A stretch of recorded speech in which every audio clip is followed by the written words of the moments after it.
da TV Igara. Eu sou Karine Garcês, muçulmana. Esse é o Frei Lohane.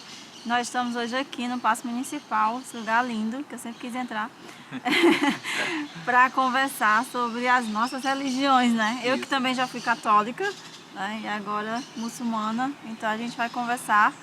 E a gente está gravando num ano bem importante, né? Porque esse ano completa 800 anos do encontro de São Francisco de Assis com o Sultão, em que é celebrado novamente a união entre muçulmanos e cristãos, né? E para muitas pessoas, né, principalmente as que vão assistir a TV, acham que há muita diferença entre nós, né? Mas estamos bem unidos, né? Com certeza, com certeza. Para mim é uma alegria também estar aqui neste espaço, né, onde respira o verde, os passarinhos cantando.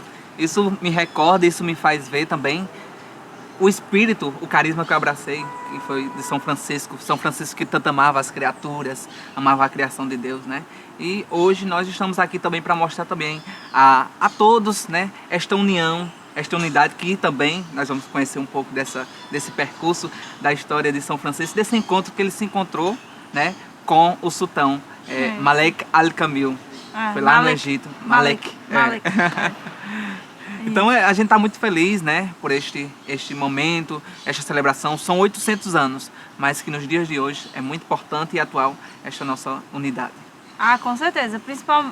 Parece assim que a história está voltando, né?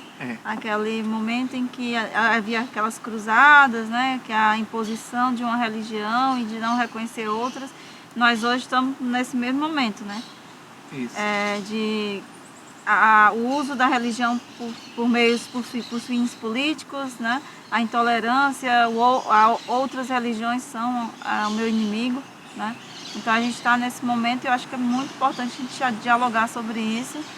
E, por exemplo, umas coisas que como eu já fui católica, né? Sim. E aí eu já acabo trazendo essa semelhança que foi do Islã, né? Maria, mãe de Jesus. Maria é uma mulher muito importante para a religião islâmica. É um dos exemplos de mulheres a ser seguido, né? No Alcorão tem uma sura que fala só sobre Maria. Jesus, o papel de Jesus para nós, né, como profeta, como mensageiro de Deus e como Messias. Então, eu como muçulmana, se eu não acreditar em Jesus como Messias, como no seu retorno, eu não estou sendo muçulmana, né? Então, essas similaridades, né, com relação à religião. E nós não estamos distantes, né? Apesar de religiões diferentes, nós estamos bem próximos, né? Jesus Cristo, ele veio ao mundo também para pregar o amor. Tanto que ele diz que o maior mandamento que ele vem deixar para todos é o amor, né? Que a gente ame. Porque se a gente observar, quem ama cuida, quem ama respeita, quem ama leva paz, né? Então, quem ama faz com que tudo aquilo que esteja ao seu redor, né, e todas as pessoas que se sintam atingidas também levem consigo este amor, este grandioso exemplo que Jesus nos deixou. E a gente fica muito feliz, né? Porque mesmo assim, depois de tanto tempo, a gente tenta mostrar. Mas como você falou, infelizmente, existem muitas pessoas que distorcem, né, a imagem. Porque às vezes, por exemplo, para mim, como eu sou do interior de Pernambuco, então eu venho com um conhecimento. Eu cheguei, né, à vida religiosa com um conhecimento muito pouco em relação às religiões, e a partir do estudo da teologia eu consigo compreender essa amplitude do que é uma religião. Porque a religião não é só você chegar e fazer as suas orações, seu momento de cultos, né, suas entregas e tal, mas a religião é a própria vida, né? A vida que cada um tem. Você muçulmana, a sua religião, né, o islamismo. Então você é aquilo. A sua religião é aquilo que você vive. Eu, como cristão, como católico, a minha religião é aquilo que eu vivo, né? E, claro, que tem sempre algumas coisas, atitudes ou obras, alguma coisa que possa ser diferente, mas que essas diferenças não permite que a gente não fique unidos, né? Permite, assim, que a gente fique unidos, juntos, porque um completa o outro. Querendo ou não, né? Tanto você como eu, a gente pode completar para que o mundo se torne cada vez melhor. E é isso que Jesus Cristo vem mostrar para todas as pessoas. E lembrando que Jesus era judeu, não era? Jesus era judeu, ele nunca deixou de ser judeu, foi um fiel judeu, né? Ele caminhava tudo e questionava. Por isso que um bom seguidor de uma religião é aquele que questiona. Ele vive, claro, mas questiona. Se ele não questionar aquilo que ele vive, então ele não vai conseguir ter a clareza do que ele está vivendo. Então Jesus Cristo, ele questionou. Jesus foi refugiado na sua terra. Justamente. Né? Então a Justamente. gente tem um discurso aí anti-imigração, anti isso, e Jesus foi refugiado na sua própria terra, na Palestina. Né? Então, e assim, se a religião é o que a gente vive, não é só ir às orações, nós temos algo em comum também no Islã. Porque eu faço 5 orações diárias. Mas não adianta eu fazer essas 5 orações diárias e, por exemplo, eu ver um cachorro com fome, com sede, e eu não alimentar esse cachorro. Ou qualquer animal. Estou dando o exemplo do cachorro, mas qualquer animal. Eu não fazer nada pela natureza, não preservar, eu consumir exacerbadamente o que a natureza nos dá. Então, não respeitar o próximo, né? Não respeitar o próximo. Então, tudo isso é viver a religião, né? Então, a forma como eu me relaciono com as pessoas, né? O preconceito, se eu distingo as pessoas, não vou conversar com aquela pessoa porque ela não é da minha religião, ou eu não vou ajudar aquela pessoa que está passando por dificuldade porque ela não é da minha religião. Nenhum dos profetas pregaram isso. Nenhum dos profetas pregaram isso. Nem Abraão, nem Moisés, nem Jesus, nem Mohammed. Ninguém pregou isso. Pregou o quê? A união. Né? Então, quando a gente pega o exemplo de Jesus, ele fala muitos, ele coloca para a união da comunidade. Né? Então, ele vem e ele afronta o poder, que era um poder que subjugava o pobre para dar mais, para elevar ainda mais a riqueza dos ricos, né, da elite. Então Jesus ele contrapõe isso. O profeta Muhammad, que veio depois de Jesus, ele também afrontou o poder na região que hoje é chamada de Arábia Saudita. Né? Ele também enfrentou o poder. Existia um poder político que se beneficiava das inúmeras religiões, né, que pagavam imposto para ter os seus deuses ali representados na Kaaba, e ele vem e enfrenta esse poder político. E diz o quê? Ele enfrenta o poder político através do quê? Do combate à escravidão, do combate à opressão contra as mulheres. Né? Ele combate a mercantilização da religião, né? Que Jesus também... Que também Jesus... Né? No Mercadores do Templo, quando Jesus expulsa os mercadores do templo. Então, a gente tem... são denominações diferentes, nomes diferentes, mas que o fim é o mesmo. Que é o quê? É que todo mundo tem direito a esse mundo, a viver nesse mundo de forma livre, de forma unida, sem diferenças. Né? E no Islã tem que... Diz que Deus nos fez de cores, formas e línguas diferentes para que a gente pratique o respeito, para que a gente pratique o amor. Porque quando a gente amar alguém que é igual a nós é muito fácil. Mas amar alguém que não é igual a nós, será que é fácil assim? Então isso faz com que você, no que você pratica isso, você eleva o seu espírito. Né? E é essa busca da religião que a gente tem que pensar. Eu não vou buscar a religião porque eu vou ter um emprego melhor. Eu não preciso buscar a religião para ter um carro melhor. Eu preciso buscar a religião para que eu seja melhor. E se eu não consigo ser uma boa pessoa sem religião, eu também não vou conseguir ser com religião. Eu posso ser melhorado. Jesus, na sua época, se a gente observar toda a história de Jesus, ele andava no meio dos excluídos. Ele andava no meio dos pecadores, andava no meio das prostitutas, né? Infelizmente hoje, se nós religiosos, independentemente da religião que nós participamos, que nós estamos presentes, mas o testemunho de Jesus era sempre este, de estar junto os excluídos, aqueles que as pessoas descartavam. Também muito tempo depois, São Francisco também, como eu sou franciscano, né? Tem que falar de São Francisco. São Francisco também, ele quis e também fez que todos estivessem no meio dos excluídos. Naquela época, os excluídos eram os leprosos. Os leprosos né? Que hoje acho que é a doença, a hanseníase. É hanseníase. A hanseníase hoje, né? Aquelas pessoas eram excluídas mesmo, colocadas à margem. Então todas as pessoas que tivessem essa doença, eles tinham que andar com um sininho para anunciar que ia passando, para que as pessoas fugissem. Na época de Jesus também já tinha leprosos, também já era dessa forma. Mas São Francisco fez questão de ir junto a esse leproso e abraçá-lo. E beijá-lo. Interessante. Eu venho da cidade que ela nasceu, né? Primeiro ela foi construído um orfanato para as crianças que ficaram órfãs da seca. Sim. Né? E depois esse orfanato se transformou no hospital de hansenianos. E o meu pai, ele teve hanseníase, né? E a cidade, ela se amplia, ela é povoada a partir desse hospital que tinha uma colônia, que a gente chamava colônia que inclusive é leprosário, o nome que chamavam. E esse lugar, né, as pessoas eram confinadas ali dentro, né? O pessoal chama de colônia, eu chamo de campo de concentração. Porque as pessoas eram enfiadas ali dentro e não podiam mais sair. As famílias, quando iam visitar, tinha um cordão, né, de isolamento que ela via só assim de longe para dar a mão.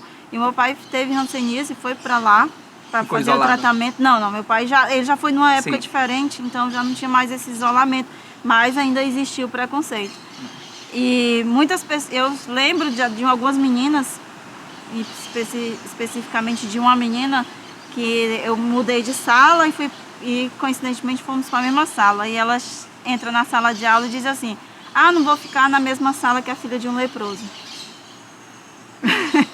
Né? Se a gente for observar, né? E a cidade era a cidade de vamos dizer, leprosos. Sim. Né? Todas as famílias, né, que estavam lá, elas tinham um familiar que tinha tido hanseníase. Né? E justamente, né, todo esse preconceito, né, na época de Jesus, na época de São Francisco, também percorreu até os tempos de hoje. Hoje podemos dizer que muda a perspectiva do preconceito, né, da discriminação contra os leprosos de hoje. Os leprosos de hoje também são as pessoas doentes, também são. Não podemos deixar de lado. Mas também são aqueles que são excluídos pela sociedade. O pessoal que mora aqui em torno da cidade, os moradores em situação de rua, né? Os que moram em bairros que também são famosos, né, entre aspas, que são perigosos, né, que o povo diz, né? Então são pessoas excluídas, porque são lugares, a comunidade LGBT, são comunidades onde tem pouco investimento de quem devia, né, colocar. Nós, muçulmanos, somos excluídos também. Os muçulmanos, né? Eu observando, a gente vinha, né?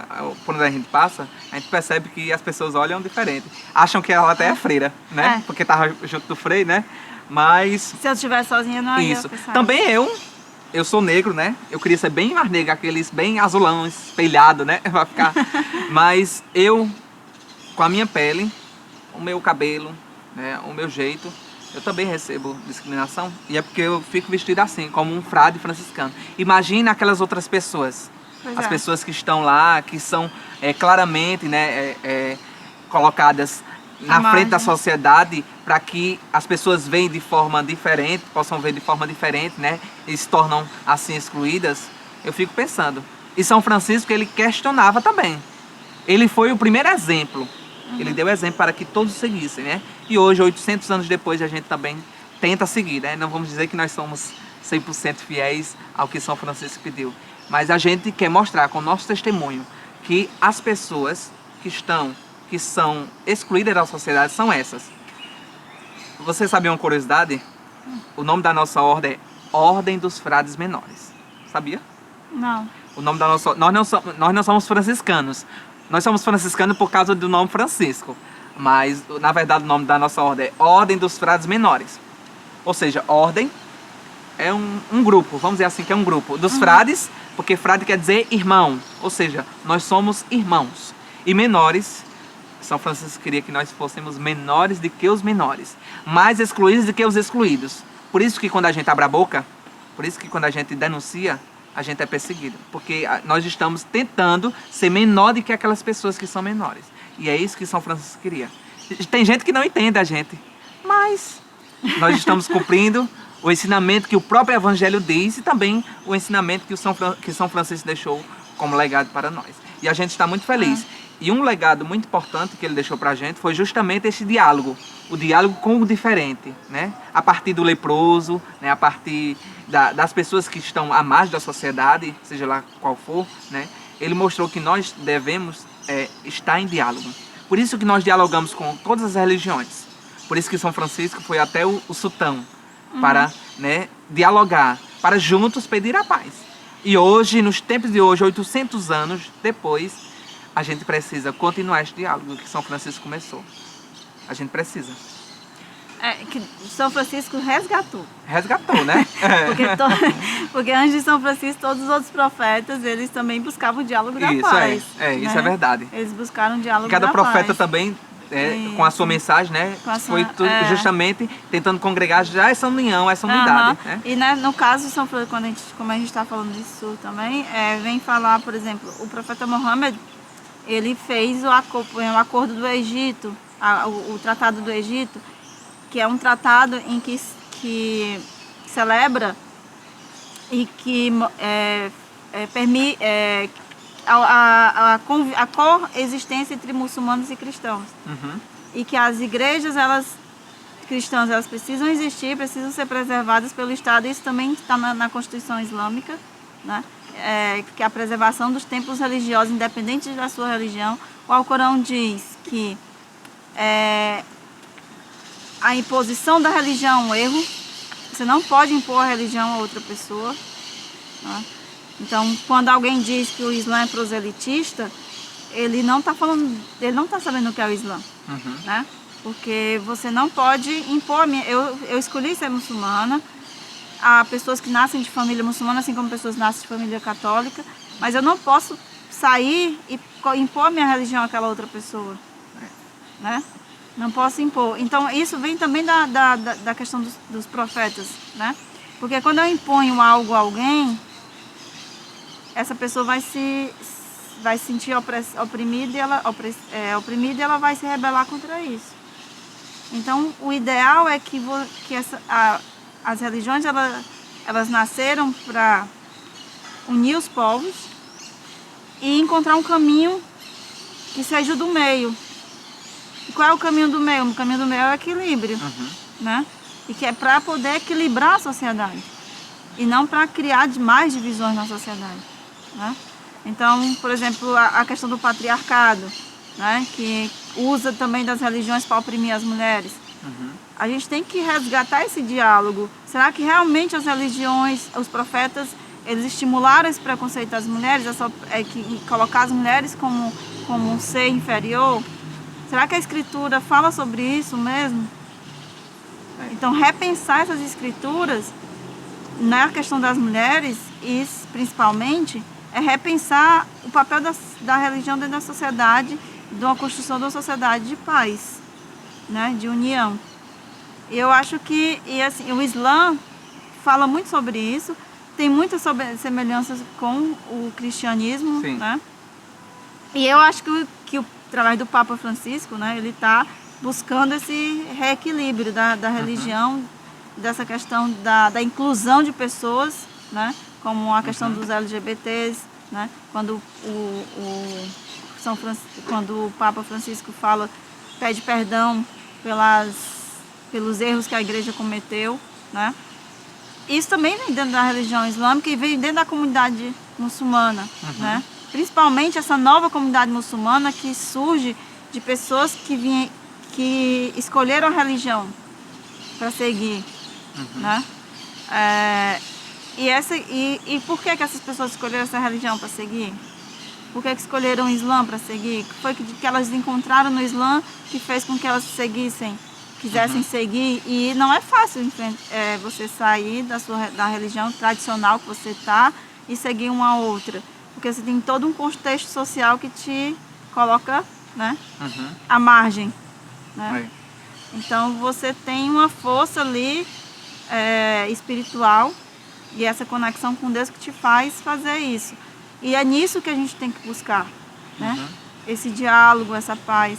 E eu acho que e esse resgate dessa nova comunidade muçulmana que vem surgindo, que é exatamente esse, de buscar o diálogo de buscar a união entre as pessoas, porque entenderam que o Islã é isso. Entenderam a mensagem do último profeta, que é o profeta Muhammad, que é de buscar o diálogo. Né? Tanto que você busca a história do Islã, em momento algum um cristão ou um judeu foi expulso da região por ser muçulmano, por ser judeu ou por ser cristão. Muito pelo contrário. Muito pelo contrário. A igreja do Santo Sepulcro em Jerusalém, né, ela foi preservada, foi restaurada no período do califa Omar, que foi o segundo califa depois da morte do profeta. O Muro das Lamentações também, que estava sendo soterrado. E foi o califa Omar que foi lá que ao Império Islâmico, ao assumir a administração de Jerusalém, resgatou e devolveu o direito dos judeus de rezarem no Muro das Lamentações. Né? Depois, com a cruzada, vem Saladino. O que Saladino faz? Ele devolve de novo Jerusalém para todas as religiões, que antes só os cristãos podiam rezar em Jerusalém. Então, quando Saladino retoma, né, na cruzada, retoma o controle de Jerusalém, o que ele faz? Ele devolve o direito de todas as pessoas praticarem a religião. Isso é um dos maiores exemplos do Islã. Um exemplo de diálogo. Um exemplo de construção diálogo. Da paz, né? E de entender que a questão que eu te falei, que o Alcorão fala, a imposição da religião é um erro. Né? A imposição da religião é um erro. E eu acho que nesse caminho é que a gente tem que buscar essa questão de hoje, né? Do que a gente está passando hoje. E, por exemplo, entender o que é o frade menor, né? O papel dos frades menores na religião católica. E assim como entender o papel dos muçulmanos no Brasil, já que a gente está aqui no Brasil, vamos falar do Brasil, eu sou brasileira, né? Sou cearense, sou refugiada do Antônio Diogo. Então, é construir isso, né? É construir esse diálogo, porque como eu já fui católica, eu entendo um pouco, né? E dentro desse entendimento... O islamismo, Jesus é um profeta. É profeta, mensageiro e Messias. Profeta, mensageiro. E Messias. Porque muita gente tem curiosidade, né, que acha que o islamismo aceita Jesus, não sei o quê, né? Porque para nós cristãos, Jesus é o Filho de Deus, né? É o enviado, o Messias, o Salvador, né? Mas para o islamismo tem uma explicação de que Jesus é o profeta. Profeta, mensageiro e Messias. E Messias. Isso. Né? No caso, é algo que a gente ouve falar, porque como a gente não conhece, às vezes a gente, né, fica um pouco sem saber e tal, mas aí a gente tem a oportunidade de perguntar, a gente vai perguntar. É que no Islã, Deus não se divide. Sim. Deus é único. Né? Existe o Espírito só Santo, para lembrar as anjo pessoas, Gabriel. né, o que nos une também é que o mesmo Deus dos cristãos é o mesmo Deus Exatamente. dos muçulmanos. E que assim, Deus é único. Sim. E tudo que tem foi Deus que criou. Por isso nós não somos filhos de Deus. Isso na visão islâmica. Nós não somos filhos de Deus, nós somos criaturas de Deus, porque fomos criados por Ele, para adorá-lo. A nossa diferença com relação aos anjos é que os anjos, eles não têm o livre-arbítrio. Eles não têm a opção de escolher os caminhos. E o caminho dele é só o caminho de Deus. E aí tem o anjo Gabriel, que se anunciou a Maria, que se anunciou ao profeta Muhammad, né? E o Espírito Santo, que se vem dos pilares, os pilares da fé. Isso está dentro dos pilares da fé, que é a crença nos anjos, a crença nos livros, né? É no plural, nos livros. Nos livros. Não é só no Alcorão, é nos livros. A crença no destino. O Alcorão seria, digamos assim, uma coletânea de livros também, como a Bíblia? Sim. Né? Sim. Tem vários livros. Não, o Corão é dividido em suras. Sim. Que são capítulos. Sim. A maior é a segunda sura, que é a Sura Al-Baqarah, que ela conta toda a história do povo, incluindo a história de Moisés. Aí tem a Sura de Abraão. Então é possível encontrar trechos que estão na mesma... Sim, mesmo, né? Sim, exatamente. Por exemplo, João Batista. Sim. João Batista é chamado em árabe de Yahya. Yahya. Ai, como a falar? Exatamente. Porque João Batista, Yahya quer dizer vivo. Sim. E para nós, João Batista ele está vivo no túmulo, aguardando o retorno de Jesus, que vai se anunciar para ele novamente quando voltar a esse mundo. Uhum. Então Jesus vai falar com João Batista direto do túmulo e João Batista vai responder para Jesus. E aí Jesus começa a sua missão nesse mundo. Começa Começa a sua missão. Na segunda volta, né? na sua segunda vinda. Na sua segunda vinda. Nós cristãos, a gente, né, acredita que Jesus é o Filho de Deus, é o enviado para ser o Salvador, né, e com ele o Espírito Santo. Por isso que a gente diz o Pai, o Filho e o Espírito Santo, que é os três que são um só Deus, né? Que no caso é o que nós acreditamos. E como falamos na diferença, a Bíblia para a gente é o compêndio de vários livros que conta a história do povo de Deus até, né, Jesus e as primeiras comunidades cristãs que vamos encontrar lá em Atos dos Apóstolos, em São Paulo, né, que ele escreve sobre como foi surgir as primeiras comunidades cristãs. Tem uma coisa que fala no Islã que eu acho que é bem parecida com o que fala no cristianismo também, que tem a marca da besta, né? Sim, Apocalipse. No Islã vai aparecer um ser, vai surgir um ser na Terra, isso antes de Jesus vir. Sim. E que esse ser ele vai marcar as pessoas, que a gente chama de o tempo da verdade. Isso também tem na Bíblia, no Apocalipse. Que essa marca mostra quem são os hipócritas. Né? Então, por isso é chamado tempo da verdade, porque ninguém vai mais esconder. Eita, Jesus, cuidado, viu? Que ninguém mais vai esconder as suas mentiras. Não, porque aquela pessoa que for marcada é a dos hipócritas. É pesado. Né? É. Então, é uma semelhança que também do Apocalipse. Né? A questão é, as palavras são diferentes. Né? Mas se você for buscar, tá igual. Né? O contexto, é chamado de marca da que, besta, a gente chama, eu nem lembro agora o nome que é dado a esse ser, mas ele surge do nada e marca a pessoa nem percebe que foi marcada. Né? E de repente surge a marca, então todo mundo vai saber que aquela pessoa é dos hipócritas. E nós cristãos ainda estamos, né, a gente reza, a gente ora, né, pedindo a segunda vinda de Jesus, né? Nós acreditamos que ele vai vir para redimir todas as pessoas, ressuscitar os mortos, né? Tudo isso aí nós acreditamos, que inclusive nós rezamos no credo, que quem vai à igreja católica e reza, né, a gente pode perceber justamente isso.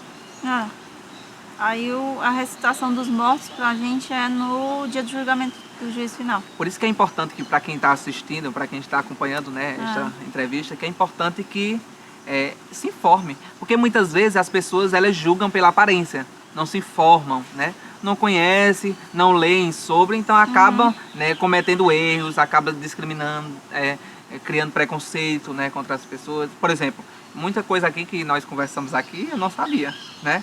Então, a partir do diálogo, né, lembrar sempre, o diálogo, ele faz com que a gente possa viver melhor, a gente possa viver em harmonia, em paz. Isso é muito importante. Na Sura 5, aí 82 do Alcorão, ele diz que, não com essas palavras, mas a tradução é mais ou menos assim, que os cristãos são os mais próximos dos muçulmanos. Né?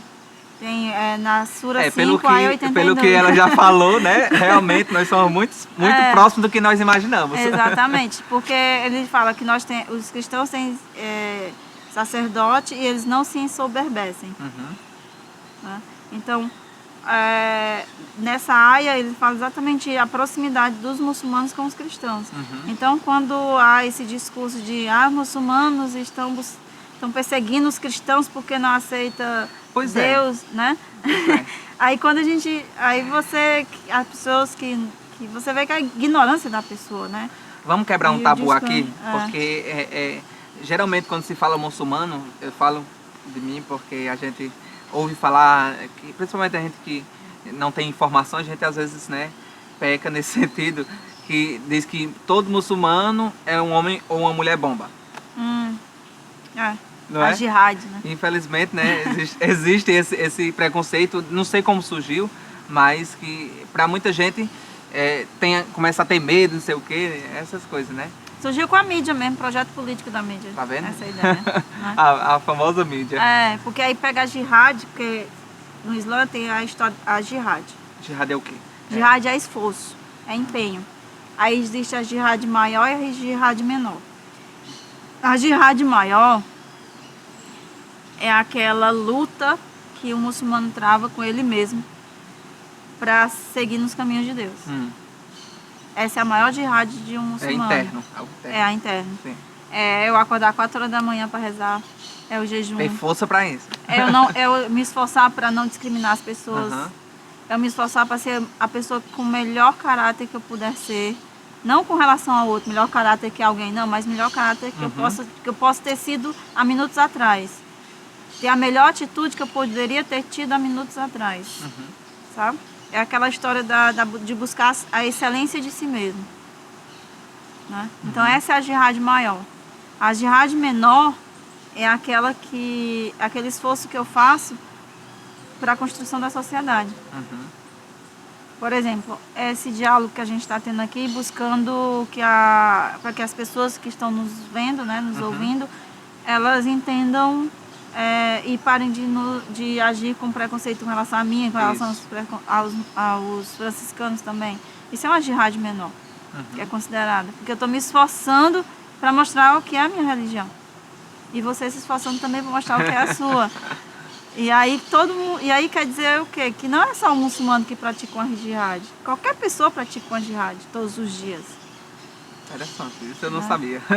E aí, por exemplo, você defender um templo religioso é uma jihad menor. Independente de que esse templo religioso seja esse. Se você está num lugar, uma igreja está sendo atacada, está sendo destruída e você pode fazer algo para evitar aquilo, você tem que fazer. Isso é considerado a jihad menor. Né? Então, é a história quando bota jihad e guerra santa, né? Nem existe isso. A palavra guerra santa nem existe no se a gente observar também, nós cristãos também praticamos isso, né? As cruzadas, né? E que iam também, né? Em busca de brigar por alguma coisa, né? Em nome da religião. Mas a controvérsia. Mas às vezes... As cruzadas ela foi usada para ampliar o poder da igreja e impor uma religião, fazer a imposição da religião. Justamente. E aí os massacres, aquelas coisas, né? Mas, por exemplo, quando o que o Papa Francisco está fazendo dentro da igreja, o esforço que ele está tendo para que a igreja seja mais inclusiva, para que a igreja se abra mais aos fiéis, né? Ele está fazendo uma jihad. Ele está fazendo uma jihad. Usei o Papa. Pois é. Porque quando alguém, por exemplo, alguém que se explode, né? Um homem-bomba, por exemplo. Porque não existe mulher-bomba. Né? Não? Não. Acho que 2, 3 mulheres, no número disso, fizeram isso. Quando ele faz isso, tem várias questões, né? Você tem várias situações. Tem a situação da arma do oprimido. Qual é a arma do oprimido? É um ato de desespero em alguns momentos, né? Mas existe também o crime, né? E nisso, ele está cometendo um suicídio. Suicídio é crime no Islã. Você não vai ter salvação. Se o cara quer ser um mártir, né? E ter as suas 72 virgens no paraíso, que é a história que fala, né? Sim. Porque essas 72 virgens, ela é um negócio, é uma discussão bem ampla, porque não é a questão sexual das 72 virgens, são pessoas que vão te servir algo de melhor que tem no paraíso, e não é sexualmente, né? Inclusive eu, por exemplo, se eu for uma mártir no Islã, eu posso ter 72 virgens também. Né? Mas assim, essa é a história lá. Vamos pegar o que o povo pensa, né? Ele não vai ser salvo, ele cometeu um suicídio. E além de cometer um suicídio, ele matou pessoas inocentes. E o Islã fala, quando você salva a vida do inocente, é como se você estivesse salvando a humanidade. E quando você tira a vida de um inocente, você está tirando a vida de toda a humanidade. Então, quando você faz isso, aí é a questão da deturpação da religião, né? Quando você faz isso, você não está seguindo a religião. Não é o Islã que ele está seguindo. Isso não representa os muçulmanos. Não representa o pensamento da religião islâmica. E nem dos muçulmanos. E se todos nós muçulmanos fôssemos homem-bomba, mulheres-bomba, esse mundo não existia mais, né? Porque nós somos 2 milhões, mais de 2 milhões no mundo. Explodir tudo. né? Então isso é um discurso político, né? Que atende, que chega e que é captado pelas mentes ignorantes. Porque quem compra esse discurso são pessoas ignorantes. Eu não tô, que não vai buscar o conhecimento, que não critica, que consome tudo que a mídia lhe passa sem questionar, sem a crítica, né? Mas estão sempre buscando a autocrítica dos outros, né? Mas não se critica, mas será que realmente esse discurso é isso mesmo? Né? E tanto é um projeto político da mídia que quando você vê a mídia falando sobre o Ramadã, né? O período do jejum, ela vai, mostra a igreja, a mesquita lá, os muçulmanos rezando, fazendo jejum e tal. No bloco seguinte, terminou isso, aí ele vai joga o que está acontecendo no Iraque, por exemplo. A guerra no Iraque. Sim. Ele joga os ataques na Síria. E ele joga com a imagem de quê? De um cara dizendo Allahu Akbar. Que Allahu Akbar quer dizer nada mais do que Deus é maior. A gente tem que ter cuidado com esses discursos, entendeu? Né? Aí ele bota ali o muçulmano rezando na mesquita. Terminou aquela fala ele já joga uma imagem. Olha, aí a pessoa que está em casa, ela vai dizer, olha, ele estava lá na mesquita rezando, mas o outro está lá, matando, né, em nome de Deus. Né? Então, tem essas coisas que a gente precisa... E acho que é por isso que é tão importante a gente dialogar. E no nosso Brasil, hoje, a moda está grande, né, de se usar o nome de Deus para se autopromover, para aparecer, né? Conseguir voto. Conseguir voto, justamente, né?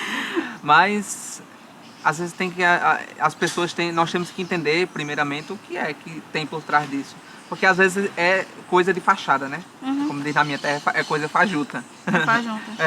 É algo de fachada, porque quando a gente tem Deus mesmo na vida da gente, Ele está no nosso coração, então Ele vai começar nas nossas ações, vai começar no nosso dia a dia, na nossa vida, não vai começar começar na boca, não.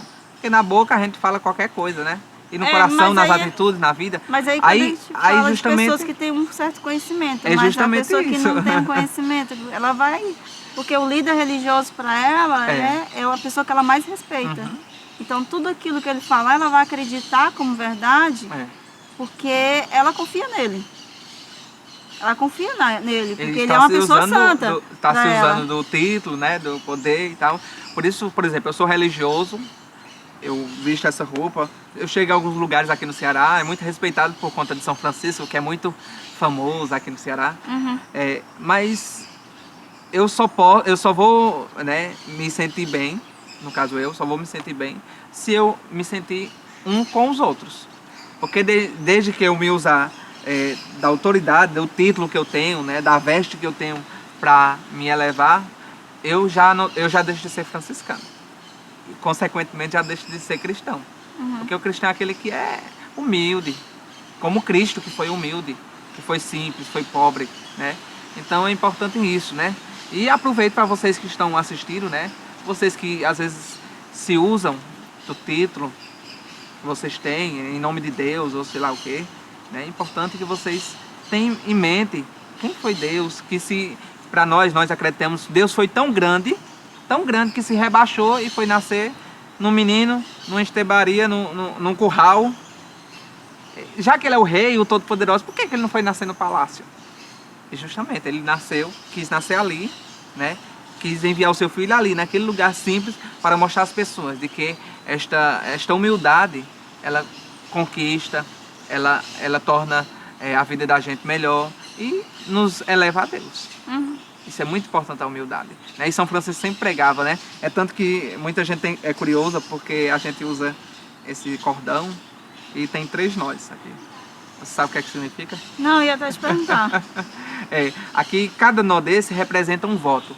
Nós religiosos, quando nós assumimos, quando nós abraçamos, nós fazemos 3 votos, que são votos ou conselhos evangélicos, né? Que está na Bíblia. Na verdade, aqui tudo isso aqui resume ao seguimento a Jesus. Pobreza, castidade e obediência. Pobreza quando eu deixo retiro tudo aquilo que eu tenho, né, que possa desagradar o outro, que possa rebaixar o outro, né, no caso a humildade, né, e me coloco ao outro, ao serviço do outro, me coloco menor, por isso que nosso nome é menor, porque nós fazemos voto de pobreza. E para ser mais além, né, não é voto de pobreza que nós fazemos, é sem nada de próprio, ou seja, que nós não tenhamos nada.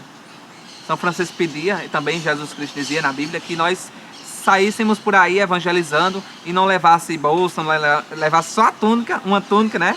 E fosse por aí anunciando a boa nova. E assim também a gente deveria, né? Não vou dizer que a gente faz, né? Porque eu estaria pecando, né?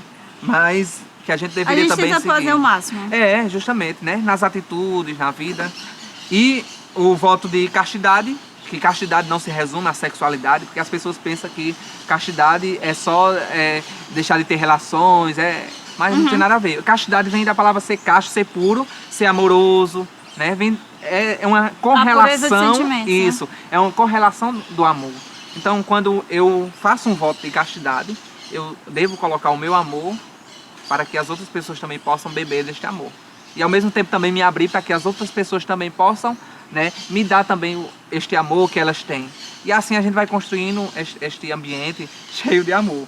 E por último, a obediência. Que a obediência não é você dizer e eu fazer, não.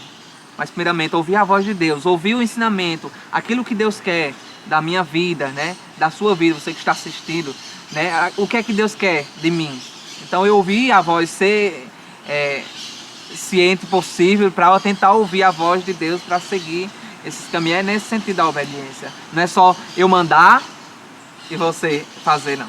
Porque a obediência é justamente isso. Se eu não me engano, a raiz da palavra obediência vem de ouvir, vem da audição. Porque essas coisas que eu não entendo, que eu não entendo muita coisa dessas palavras, essas línguas passadas e tudo.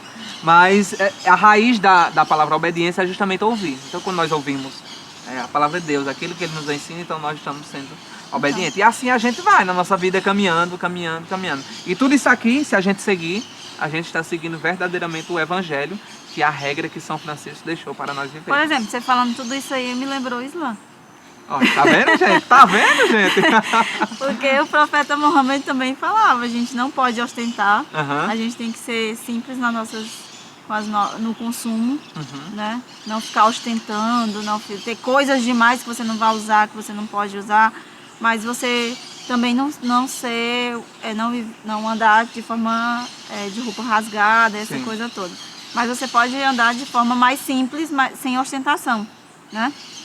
A questão da castidade também, essa questão de você procurar ser a pessoa mais pura possível nos seus sentimentos, no seu interior, na sua vida, né? Que vem de não ser hipócrita. Isso, né? A sinceridade consigo, né? A sinceridade consigo. E a questão da obediência, que a obediência é você só segue algo que você respeita. E não existe obediência sem respeito. Então, para você seguir as palavras de Deus, você tem que respeitar a Deus e amar a Deus. Então, quando você respeita e ama a Deus, você segue o caminho dele. Da melhor forma possível. Né? Então, isso é um ato de obediência. Né? Não é um Deus opressor, né? Castigador, né? Nem você obedecer cegamente a uma liderança religiosa sem questionar. Porque ele também é um pecador, essa liderança religiosa. Ele também pode cometer erros. Né? O único que não comete erros é Deus. Né? Então, essa questão, quando você falou sobre isso aí, eu vim lembrando da biografia do profeta, o que ele repassou, o que ele ensinou para todos os fiéis. Né? E a gente está mais unido, estamos mais próximos do que a gente imagina, né? Exatamente. Por isso você diz que os mais próximos dos muçulmanos são os cristãos. Não é isso? Exatamente. Mas é isso, o nosso caminhar é isso. E este ano, né, nós celebramos 800 anos do encontro de São Francisco com Sultão no Egito. Para nós franciscanos uma vez, esses dias, uma pessoa me perguntou. Eu acho uma coisa muito bonita em vocês franciscanos, porque vocês, com esse tempo todo, vocês ainda sempre fazem memória de tudo. Eu disse, claro, é o sentimento de gratidão por alguém que passou, deixou a marca e o exemplo para que nós pudéssemos, né, seguir, né? Mesmo que seja de forma diferente, mas que a gente possa seguir e possa refazer também esse caminhar, assim como outros fizeram, né? Não só São Francisco, mas muitos outros franciscanos que passaram, muitos outros cristãos também que passaram, né, e fizeram, deixaram a sua marca. Por exemplo, e aí a gente, como eu sou pessoa feminista, a gente tem que resgatar também a importância das mulheres, Sim. né? Sim. As mulheres que foram histórias dentro da religião cristã, dentro do Islã, né? Então, existe o papel de muitas mulheres. São Francisco de Assis também tinha a Santa Clara, que foi uma mulher muito importante na jornada dele, né? Sem Santa Clara, São Francisco não existiria. Exatamente. Então, quando falar de São Francisco, a gente tem que falar de Santa Clara. Quando a gente fala de Jesus, a gente tem que falar de Maria, né? Quando a gente fala de Abraão, a gente tem que falar de Agar e de Sara, né? Que foram mulheres muito importantes. Quando a gente tem que falar de Eva, a importância de Eva na história da humanidade. A Radija, que é a esposa do profeta, que quando o anjo Gabriel apareceu para o profeta, o anjo Gabriel disse: leia em nome do teu Senhor que te criou. Porque essa mensagem do anjo Gabriel é para dizer para a humanidade que ela tem que buscar o conhecimento. A gente não pode parar de buscar o conhecimento, de aprender. Todo dia a gente tem que aprender, todo dia a gente tem que estudar para que a gente eleve o nosso conhecimento. E só uma sociedade com autoconhecimento é uma sociedade livre. Por isso que a educação está sendo tão atacada ultimamente no Brasil, né? E aí, quem disse para o profeta Muhammad: segue, continua, que eu te apoio. Eu estou aqui para te ajudar. Foi Radija. E foi a primeira pessoa que se disse muçulmana e que disse que acreditou no profeta e deu apoio para ele. Quando o profeta morreu, quem deu continuidade à religião não foram os homens, os seguidores do profeta. Eles têm um papel importante. Mas foi Aisha. Tanto que os hadiths, que é a tradição do profeta, 80% deles são narrados por ela. Então é uma das mulheres também muito importante no Islã. A filha dele, a Fátima, também. Né? Então a gente tem que resgatar essas mulheres, né, que foram importantes na religião, que dão a continuidade para que a gente consiga hoje fazer e falar sobre isso. E tem muitas mulheres que deram sua vida pela proteção das escrituras e das religiões. Né?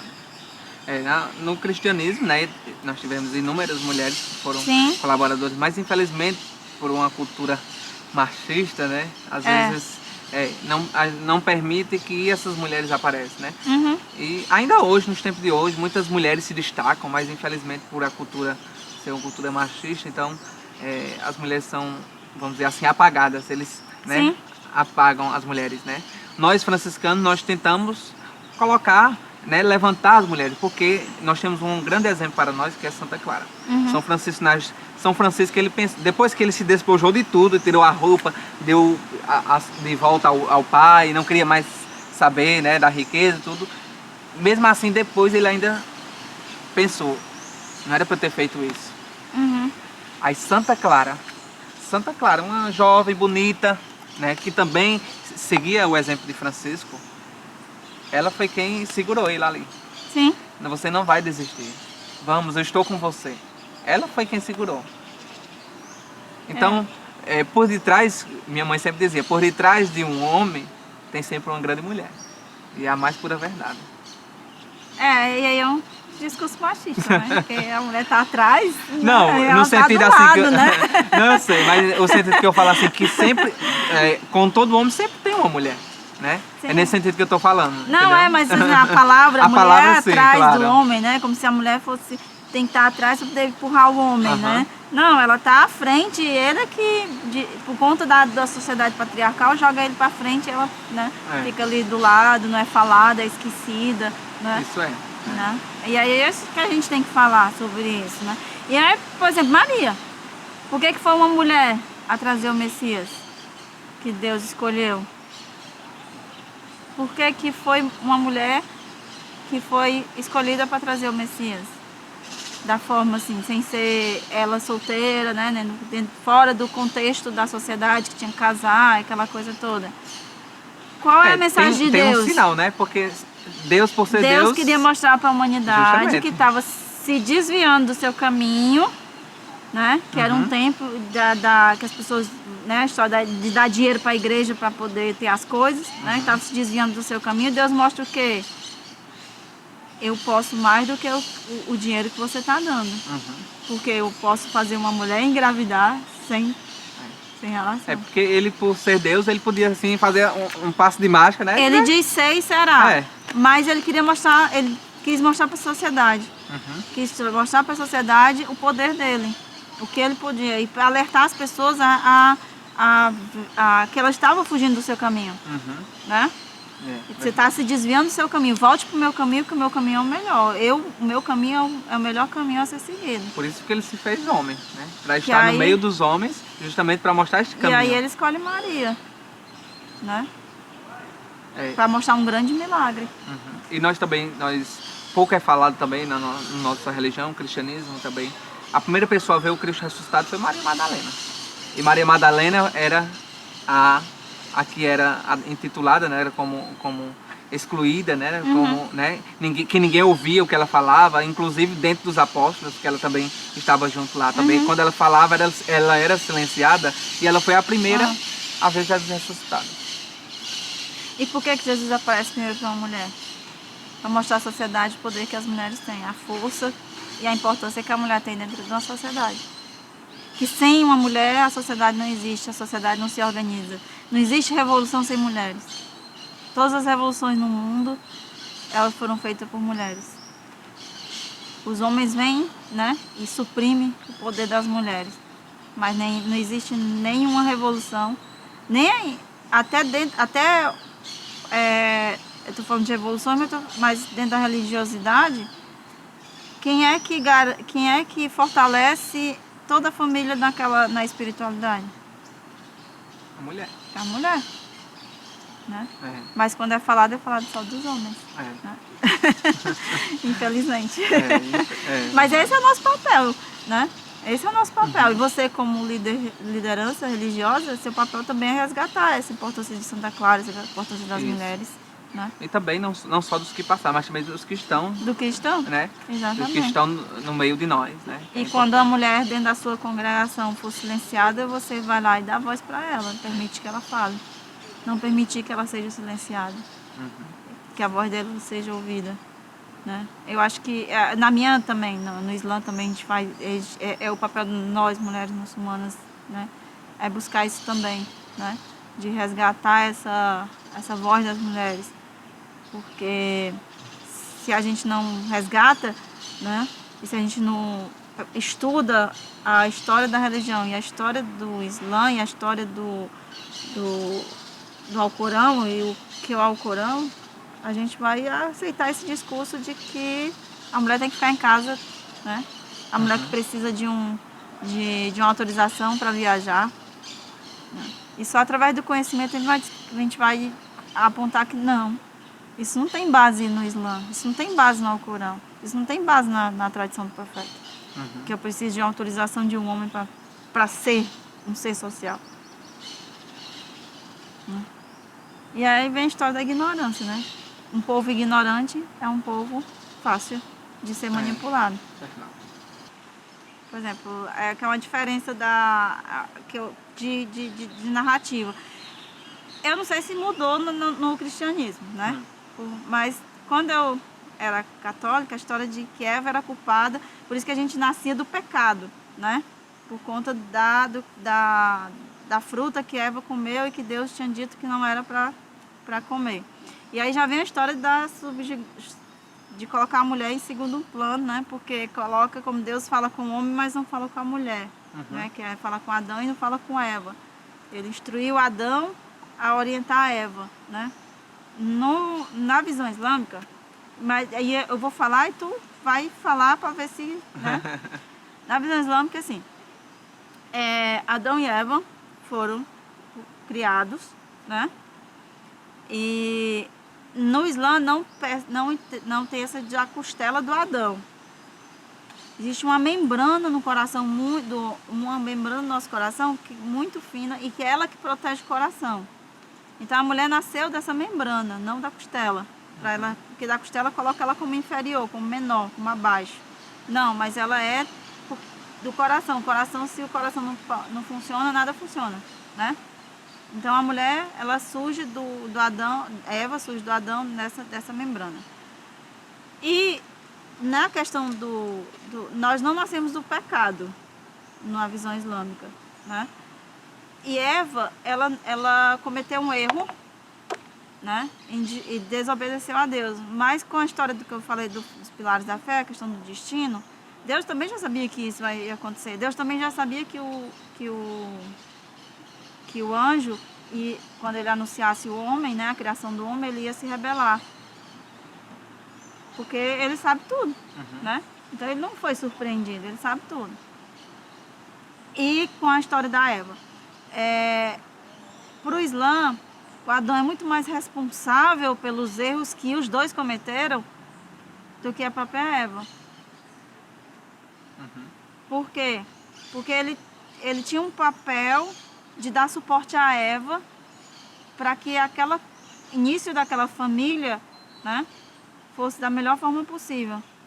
E Adão falhou no suporte a Eva. E se ele falhou, acaba que ela também, né, falhou na história do erro. E não quer dizer que todos nós nascemos do pecado. Não coloca isso como nós nascemos do pecado, né? No Islã não tem a mulher não pode ter desejos e os homens podem ter desejos. Não, os dois têm. Os dois têm desejos sexuais. Os dois têm relações, né?